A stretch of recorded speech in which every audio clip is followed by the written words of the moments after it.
निगरान वज़ीर आज़म अनवारुल हक काकड़ ने PTI पर इलेक्शन में पाबंदी का तासुर मुस्तरद कर दिया।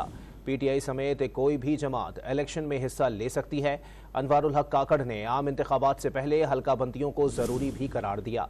वाज़े किया कि निगरान हुकूमत अपने आईनी मैंडेट से आगे नहीं जा सकती। निगरान हुकूमत अपने आईनी मैंडेट से आगे नहीं बढ़ सकती। निगरान वज़ीर आज़म अनवारुल हक काकड़ ने साफ साफ बता दिया। गैर मुल्की मीडिया को इंटरव्यू में निगरान वज़ीर आज़म ने वाज़े किया कि निगरान हुकूमत की बुनियादी जिम्मेदारी आईनी इंतखाबात में मुआवनत फराहम करना है। आईनी तौर पर हुकूमती निज़ाम में बड़ी तब्दीली नहीं ला सकते। We are not here to redesign the government. We are here that whatever constitutional mandate has been given to us. PTI के इंतखाबात में हिस्सा लेने के सवाल पर अनवारुल हक काकड़ ने कहा कि कोई भी रजिस्टर्ड जमात इलेक्शन लड़ने की मिजाज है।